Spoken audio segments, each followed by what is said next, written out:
Just talk about obviously the rematch. How you feel about what makes them a different team at home, because offensively they're performing at a high level in Rupp Arena. Yeah, I guess I can only make the assumption that it has a lot to do with just being more comfortable in their surroundings that they're more used to, and playing in front of an electric environment that we're all very familiar with. It's really loud in there. It's a great college basketball atmosphere. I think everybody's better at home, but places with the best environments, of course, have even extra advantages built in.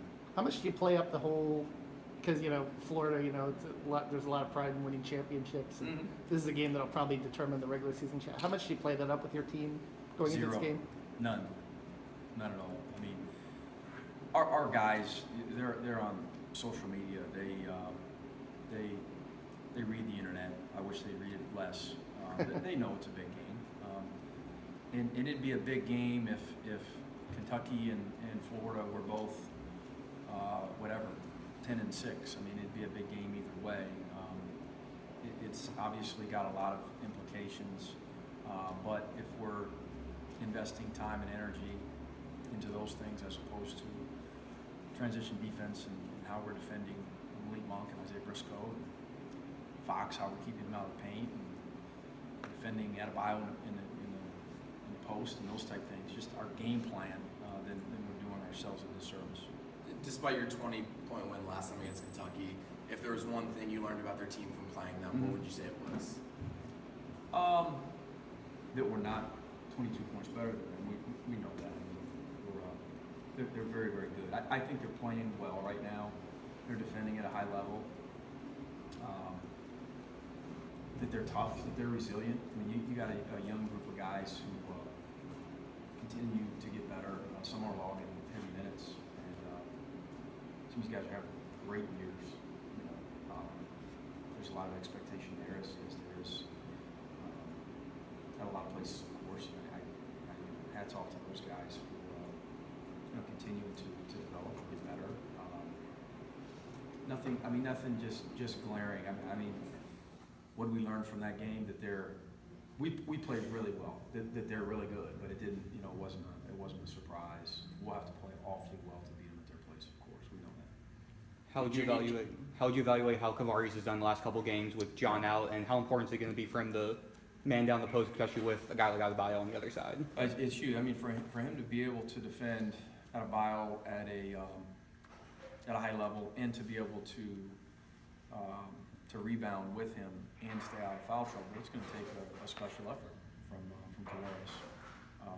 And Skylar Rimmer's got to be ready to roll, and Keystone's got to be ready to roll, and our guards got to continue to get better with helping us on the interior, defensively and on the glass. We've got to do it by committee. We can't expect Kavarius Hayes just to do it by himself. Was it anything specifically Kayvon did different on the boards last game that he was so much more successful? And do you need him to hunt his shot again against Kentucky? No, absolutely. I don't know whether him coming out with a really aggressive mentality offensively led to the extra pep in the step defensively and on the glass, or vice versa. I would bet on the latter, that he got himself going offensively because of how hard he was playing the defensive end. And nothing tricky. He just answer your first question in terms of him rebounding it better. He was flying around. It was he was focused on it more. He was around the ball. He had a nose for the ball. He wasn't floating and assuming someone else was going to get the rebound so he can run the lane. We've challenged him for a long time, and he's embraced it. He's coming off his best rebounding game, and we got to continue to have him rebound for us. When he gets defensive rebounds and he can lead the break, it's pretty good offense for us most of the time. How's Kenyon's ankle? Is he going to be a full go for tomorrow? Yeah, I assume he'll play.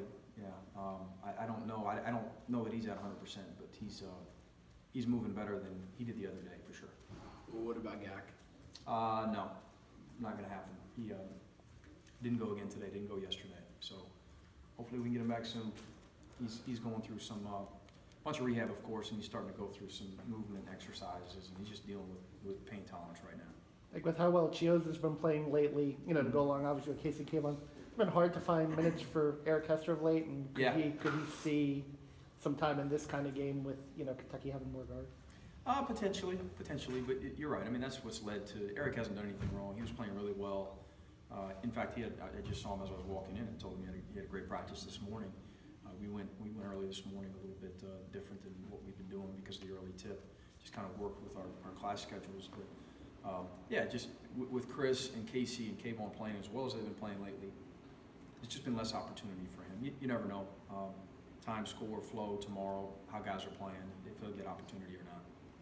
While you won't address it with the guys, what's it mean to be in a position to compete for a regular season title at this point in the season? It's great. I mean, our guys have done their jobs. They've been terrific. Our culture has really taken a turn for the good. Again, our guys really enjoy each other. They've worked extremely hard all year. They've been consistent with their attitude and effort. And we've got talent. We've got depth, and we've had to overcome some adversity, and we've done that. So that's what you want to do at Florida in all sports, and to be in position to potentially win championships. And yeah, so I'm proud of where we are right now, but we've got a ways to go. I mean, tomorrow's going to be very difficult, and then the next two are going to be very difficult as well. So it's just we're not talking about that right now. We're talking about the scouting report, playing at Rub, competing against Coach Calipari's team. I mean, that's the focus right now. Everything else will take care of itself. We've got to focus on playing well tomorrow.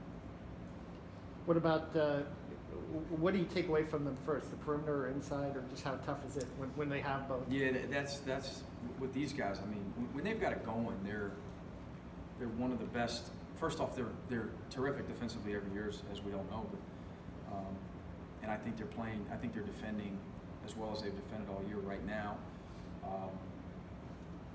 But offensively, they're just when Adebayo's got it going in the paint, and Gabriel and Willis are hitting perimeter shots. Monk's as good a scorer as there is in college basketball. Fox is playing at an all-time high, playing with a lot of confidence, getting the foul and converting at the foul line. Briscoe is one of the hardest guys in the country to keep out of the paint, like Fox. I mean, they're just so difficult to defend. So we can't say we're gonna take this away. I don't even know if you can go into a game and just know you can take one thing away from them. We've got to be good at everything. We've got to be solid. We understand that they're going to hit some difficult shots. They have the capability to do. They're going to go on some runs, of course. They've got really good players. They run good stuff. They're really good. They're a really good basketball team. So we've got our hands full, of course. More here for Coach. What would you say the difference is between you've coached games at Kentucky now and then playing Ole Miss? You obviously played games at Rupp as well. What would you say the difference is between those two experiences? As a player going up there, just a couple years, we were just a little bit older, more mature. We had success up there. So I in limited opportunities, of course, as a coach. Last year, it wasn't a great experience for us. So that's the difference. We had a good experience as a player, and last year, boy, they took it to us. I mean, we weren't very competitive. Didn't play with much boys. We were a different team, of course, and we hope to have a very different experience tomorrow. But we'll have to get off to a good start, and we'll have to play well for that to happen. I mean, it's a great environment, it's a great atmosphere, and they're a very, very good team. More? That's it. Thanks. Thanks, guys. Thanks.